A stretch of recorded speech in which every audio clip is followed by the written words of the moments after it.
कीजिए। सुप्रभात, मेरा नाम गुरमन कौर है। मेरी कविता का नाम है अल्लड़ बीकानेरी। जो गुड्डे खड़ूस देता है उनको गड्ढे में जाने दो। बस एक बार मुझको सरकार बनाने दो। मेरे भाषण के डंडे से भागेगा भूत गरीबी का। भोली सी जनता को मीठे वादों का जूस पिलाने दो। बस एक बार मुझको सरकार बनाने दो। मैं हर किसी पीटी रोड की प्लास्टिक सर्जरी करवा दूंगी। लड़का लड़की और लेक्चरर सब फिल्मी गाने गाएंगे। हर कॉलेज में सब्जेक्ट फिल्म कंपल्सरी हो जाएगी। हिस्ट्री और गणित जैसे विषयों पर बैन लगाने दो। बैन लगा लो। बस एक बार मुझको सरकार बनाने दो। हमारी अगली कवित्री जहांगीर कविता पेश करेगी। उनकी कविता का नाम है मैं बोझ नहीं हूँ। जरा तालियों से उनका स्वागत कीजिए।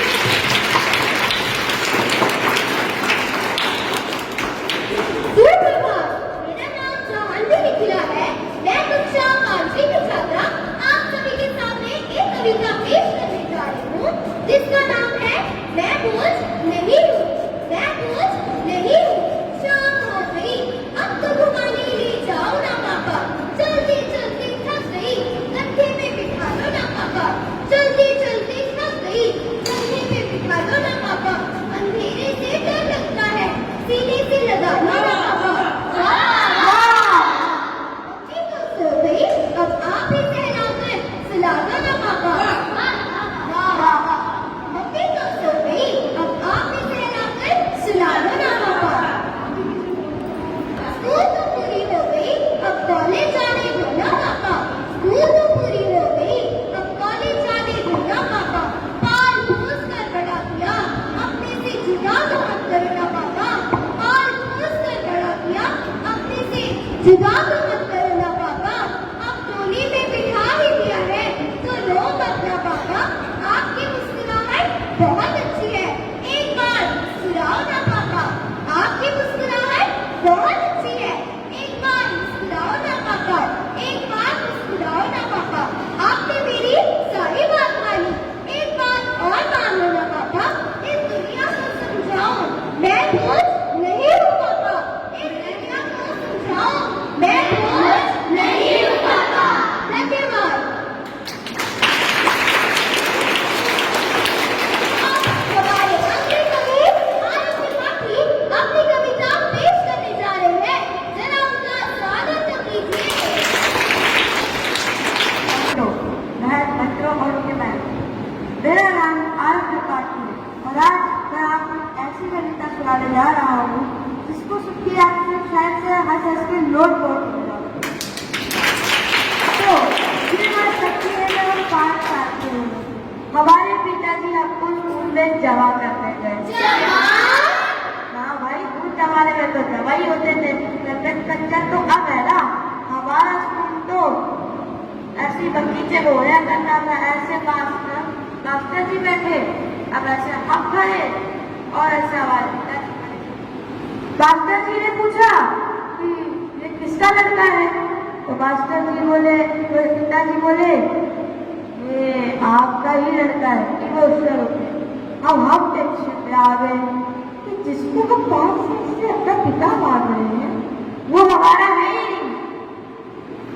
फिर अब मास्टर जी ने पहले दिन स्कूल के पहले दिन में निकाली हिंदी दिखाई थी और हिंदी के बगल में लगाई बिजली।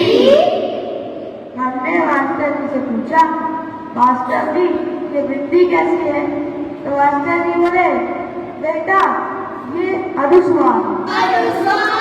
हमने मास्टर जी से बोला, मास्टर जी हमने 100 बार सुना, 15 बार सुना, ये अनुस्वार क्या होता है? मास्टर जी बोले बेटा हिंदी का श्रृंगार। और जब घर में आए तो हमने देखा चाची ने बड़ा सा अनुस्वार लगा रखा अपने माथे पे। हमने चाची से पूछा, चाची जी ये आपने माथे पे क्या लगाया? चाची बोली बेटा ये तुम्हारे भैया है, समझा कोई? चाचा तो चाचा चाचा तो आपने हमें फिर कंफ्यूजन है। इसको कंफर्म करने के लिए हम गए भाभी जी के पास। भाभी जी से पूछा तो भाभी जी तो सिर्फ बढ़िया बताई, बोली ये तुम्हारे भैया है। भैया अब आज से शाम को घूमने गए, वहां पे हमने देखा जो हमारे चाचा है वो डाल पे चिटके पड़े हुए और हाथ चुपता हुए। जब हमने आईने में देखा कि वहां पे तो भैया भी चिपका पड़ा है। फिर हमने सोचते ही रह गए कि ये चाचा और दीप्ति का संबंध क्या है। फिर हम इसको सोचते ताकिया हो जाएंगे। पहली बार पढ़ाया आपको क्या करना होगा, आपको चाचा का कर जाएगा तो अब हमारी कविता हुई समाप्त। अब हमारे पास जो अगली कवि आ रहे हैं, हमारे छोटे कवि, जिनका नाम है मुंदरी गोयल, जिनकी आवाज में है बढ़िया सा गोयल की धुन। प्लीज वेलकम मुंदरी गोयल। शिक्षा शिक्षा जीवन का आधार, शिक्षा से ही बनता आधार। शिक्षा सम्मान दिलाती है, शिक्षा आपको दूर कराती है, शिक्षा कर्तव्य पालन सिखाती है, शिक्षा अधिकारों से अवगत कराती है, शिक्षा अनपढ़ को साक्षर बनाती है। शिक्षा जैसा नहीं कोई और, आओ चले विद्यालय की ओर, आओ चले विद्यालय की ओर। जब में शिक्षा को बनाए, आओ एक साक्षर राष्ट्र बनाए, आओ एक साक्षर राष्ट्र बनाए। धन्यवाद। शिक्षा पे लेके हमारी परीक्षा करनी करें, आप देते हो हमको शिक्षा पे लेते हो हमारी परीक्षा करती करे तो हमें समझा, हम रोए तो हमें हंसाते, माता ने यह जीवन दान आप बनाते किसे महान, ज्ञान का दीप आप जलाकर हमारी चमक बढ़ाते हो। इसलिए मैं कहती हूँ बच्चों, झुककर आदर से तुम उन्हें प्रणाम करो, झुककर आदर से उन्हें प्रणाम करो। धन्यवाद। अब हमारी अगली कवित्री अमर अपनी कविता पेश स्वागत कीजिए। मेरा नाम मिन्नत है, मैं कक्षा 5वीं की छात्रा। मेरी कविता का विषय है सेल फोन। पापा ने दिलवाया मुझको सेल फोन, एक प्यारा सा मन भावन रंगों वाला, यह एक खिलौना न्यारा सा, रोज सुबह को मुझे जगाता, मोबाइल कहलाता है, दूर दूर तक बात कराता, सही समय बतलाता है, नंबर डायल करो कैसे का पता ठिकाना बतलाओ, मुट्ठी में इसको पकड़ो और संग करीबी ले जाओ, इससे नेट चलाओ चाहे बातें करो दुनिया भर में, यह सबके मन को बाता, लोक लुभावन घर घर में, बटन दबाते ही मोबाइल काम टच का कर देता है, यह सारा अधियारा कर लेता है।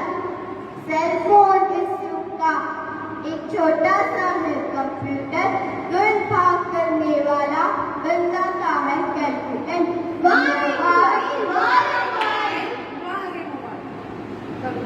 अब हमारे अगली कवित्री पंखुड़ी अपनी कविता पेश करेंगी।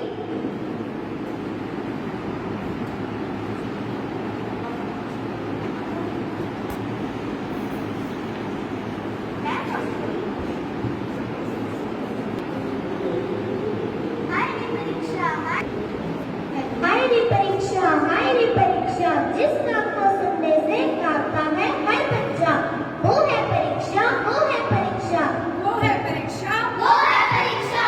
परीक्षा का पेपर हाथ में आते ही इतना डर लगता है कि अच्छा नहीं किया तो घर पे पिटना पक्का है, घर पे पिटना पक्का है। 3 घंटे में घर पे होते लगभग 40 सवाल, एक भी छुट्टी घर पे हो तो होता है बवाल, होता है बवाल, होता है बवाल। रिजल्ट के एक दिन पहले रात को नींद नहीं आती है, अच्छा नंबर पाने के लिए भगवान की याद आती है, भगवान की याद आती है, भगवान की याद आती है। रखते हैं विद्यार्थी भगवान का व्रत, अगर फेल हुए तो लगता है होगा, डरने से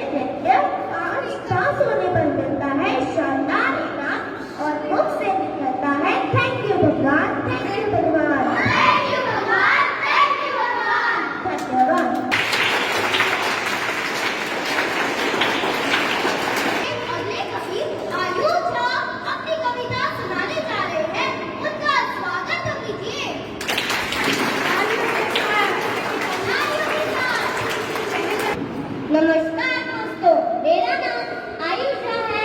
मैं कक्षा 5वीं का विद्यार्थी हूँ और मेरी कविता का विषय है यमराज से मुलाकात। एक दिन रास्ते में मिल गए यमराज। बोले, बेटा तेरे पापों का घड़ा भर गया है आज। मैं बोला, प्रभु मैं तो देने की शासीदा हूँ। क्यों मेरी शराफत का नुकसान उठा रहे हो? जरूर आपके कंप्यूटर में कोई वायरस हो गया है जो मुझ पर ऐसा आरोप लगा रहे हो। सुनिए, मेरी भी क्या मजबूरी है। इस दुनिया में जीने के लिए कुछ करना भी जरूरी है। इस भगवान यमराज बोले, तुम तो पहले से ही इंसान हो, क्यों कीड़े जैसी हरकतें कर रहे हो? उन्होंने बोला कि मैं तुम्हारी 3 इच्छाएं पूरी करूंगा। पहली इच्छा मैंने बोली, इस दुनिया से गरीबी मिटा दो। उन्होंने कहा कि ये मेरे से नहीं होगा, ये तो भगवान ही कर पाएंगे। दूसरी इच्छा मैंने बोली, इस दुनिया से मतलब ही हटा दो। उन्होंने वो भी कहा कि ये भी मेरे से नहीं होगा, ये भी तो भगवान ही कर पाएंगे। तीसरी उन्होंने कहा कि मैं तुम्हें एक और बार जीने का मौका दे रहा हूँ। फिर मैंने सोचा कि ये तो भगवान ही से मांग लेंगे, इसीलिए हमें भगवान के ही सामने हाथ फेरना चाहिए, ना कि किसी और के सामने। धन्यवाद। आखिरी छवि अपनी कविता पेश करेंगी। जरा तालियों से उनका स्वागत कीजिए। छवि मेरी कविता का नाम है टीचर जीवन पकड़ों का।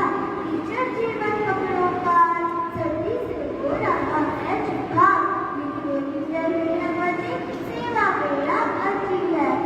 ठंडी से ठंडो निहार नहीं दे कुछ भी साथ, आसपास में छाए बादल भरा उनसे शीतल कर दया करो आप बाहर, हमको दे दो छुट्टी का दान। दया करो आप बाहर, हमको दे दो छुट्टी का दान। जल्दी कर जानेगी गर्म पकौड़े खाने की। जब सूरज उग जाएगा आएगा तब आएगी स्कूल, नहीं करेंगे कुछ भी भूल। टीचर जीवन पकड़ो का, हमको दे दो जवान।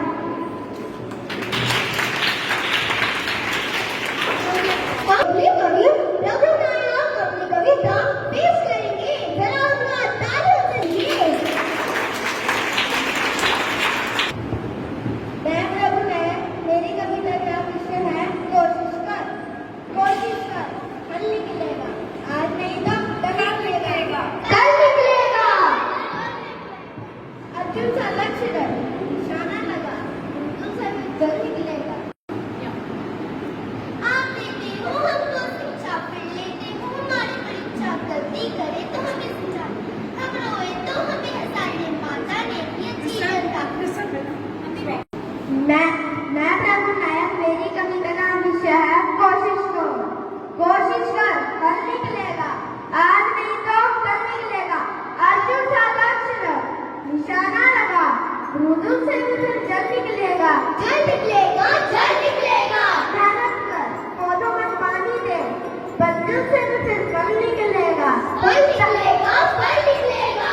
ताकत जुटा, हिम्मत को आग दे, फौलाद कभी फिर बल निकलेगा।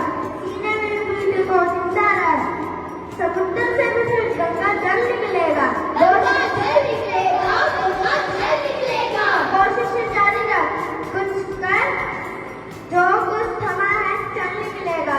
कोशिश कर, कल निकलेगा।